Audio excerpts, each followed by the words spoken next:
नमस्कार दोस्तों, फिर से स्वागत है आपका। आइए तीसरा चैप्टर जो है ईवीएम और वीवीपैट की सेटिंग और तैयारी को लेकर के इसकी प्रश्नोत्तरी को करते हैं। जितने भी प्रश्न बन सकते थे, जितनी भी जानकारी हो सकते थे, मैंने कोशिश की है बनाने की। बैलेट यूनिट में क्या क्या प्रदर्शित किया जाता है, पहला प्रश्न। तो जवाब है बैलेट यूनिट में क्रम संख्या, फिर चुनाव लड़ने वाले प्रत्याशियों या अभ्यर्थियों का नाम होता है, उनका फ़ोटो होता है और उनको क्रमशः आवंटित प्रतीक चिन्ह जो मिलते हैं वो अंकित होता है।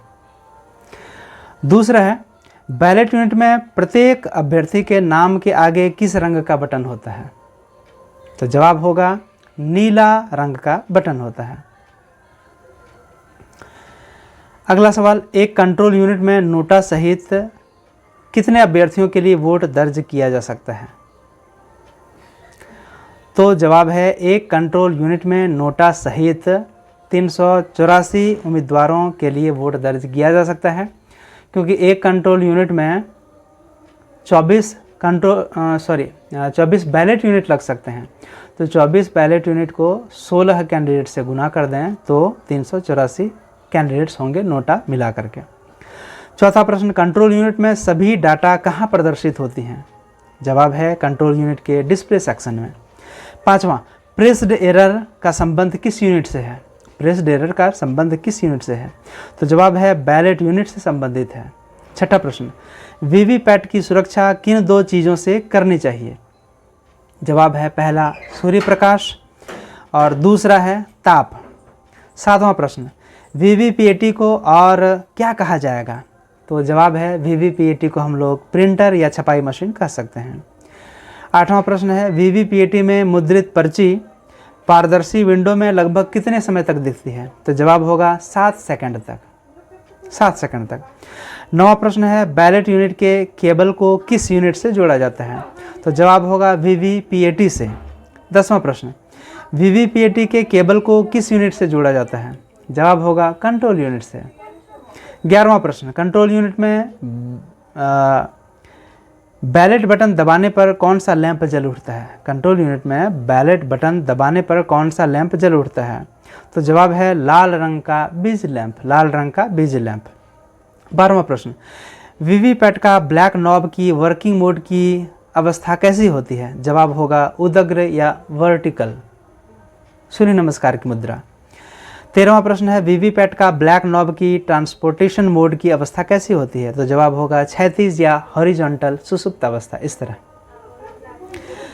14वां प्रश्न, वीवीपैट की मॉक पोल की पर्ची को निकालकर किस लिफाफे में रखा जाता है। जवाब होगा काले रंग के लिफाफे में। 15वां प्रश्न, मॉक पोल की पर्चियों को काले लिफाफे में किस पेपर से सील किया जाता है। जवाब है पिंक पेपर सील से। 16वां प्रश्न, ईवीएम के संयोजन के कॉम्बिनेशन के बाद कंट्रोल यूनिट को ऑन करने पर वीवीपैट में सेल्फ टेस्ट की कितनी पर्चियां गिरती हैं। तो जवाब है 7 पर्चियां गिरती हैं सेल्फ टेस्ट की। 17वां प्रश्न है यदि कंट्रोल यूनिट का क्लियर बटन दबाने पर डिस्प्ले पैनल में इनवैलिड प्रदर्शन करता है तो इसका क्या मतलब है। तो इसका अर्थ है कि मशीन को क्लियर करने के लिए प्रारंभिक क्रियाओं को पूर्ण नहीं किया गया है, यानी इसके पहले क्लोज बटन को दबाना पड़ेगा, फिर रिजल्ट को दबाना पड़ेगा और फिर सबसे अंत में क्लियर बटन को दबाना पड़ेगा, तब ये इनवैलिड जो शो कर रहा है डिस्प्ले में वो बंद हो जाएगा। 18वां प्रश्न, यदि कंट्रोल यूनिट का बिजी लैंप जल रहा है वो तो क्या टोटल बटन कार्य करेगा। यदि बिजी लैंप जल रहा हो, बैलेट आपने इश्यू कर दिया कंट्रोल यूनिट में, तो क्या टोटल बटन काम करेगा। तो जवाब है बिल्कुल नहीं करेगा। टोटल बटन दबा करके नहीं चेक कर सकते हैं। 19वां प्रश्न, यदि कंट्रोल यूनिट का बिजी लैंप जल रहा हो तो क्या क्लोज बटन काम करेगा। तो इसका भी जवाब वही होगा कि नहीं काम करेगा। मतलब पहले बैलेट यूनिट जो आपने इशू किया है उसको कैंसिल करना पड़ेगा, और कैंसिल की क्या प्रक्रिया है वो मैं आपको पिछले वीडियो में बता चुका हूँ। 20वां प्रश्न, क्या ईवीएम की कोई इकाई वाईफाई या ब्लूटूथ से कनेक्ट हो सकती है या होती है। तो जवाब होगा बिल्कुल नहीं। 21वां प्रश्न, वीवीपैट के ड्रॉप बॉक्स को सील करने के लिए कौन सा टैग लगाया जाता है। ड्रॉप बॉक्स के लिए कौन सा टैग लगाया जाता है। जवाब है एड्रेस टैग। 22वां प्रश्न, अगर मॉक पोल के दौरान ईवीएम का कोई यूनिट काम नहीं कर रहा हो तो किस यूनिट को बदला जाएगा। अगर मॉक पोल के दौरान कोई भी यूनिट खराब हो तो हम सिर्फ खराब यूनिट को ही चेंज करते हैं। 23वां प्रश्न, अगर एक्चुअल पोल माने वास्तविक मतदान के दौरान कंट्रोल यूनिट या बैलेट यूनिट काम करना बंद कर दे तो क्या बदला जाएगा? तो जवाब है पूरा सेट, यानी कंट्रोल यूनिट, बैलेट यूनिट और वीवीपैट का पूरा सेट बदला जाएगा। और ऐसी स्थिति में नोटा सहित फिर से कम एक एक अभ्यर्थी को एक एक वोट मॉक पोल ज़रूर से ज़रूर किया जाएगा। फिर उसके बाद CRC भी किया जाएगा, फिर उसको सेलिंग होगा, फिर एक्चुअल पोल स्टार्ट होगा। अगर एक्चुअल पोल के दौरान केवल वीवीपैट ठीक से काम नहीं कर रहा है तो कौन सा यूनिट बदला जाएगा? तो जवाब है केवल वीवीपैट को बदला जाएगा। ऐसी स्थिति में मॉक पोल की ज़रूरत नहीं पड़ती है।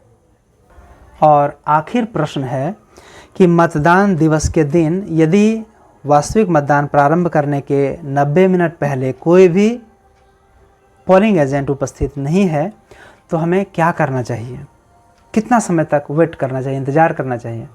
तो जवाब है हमें 15 मिनट और प्रतीक्षा करनी चाहिए। इसके बाद P1, P2, P3 पीठासीन अधिकारी की उपस्थिति में, माइक्रो ऑब्जर्वर हैं तो उनकी भी उपस्थिति में मॉक पोल की शुरुआत कर देनी चाहिए। तो ये थे 3rd चैप्टर में कुल 25 प्रश्न। आपको कैसा लगा, क्या इन्फॉर्मेटिव लगा? यदि अच्छा लगा तो अपने दोस्तों को भी इसको शेयर करें। धन्यवाद। पूरा वीडियो देख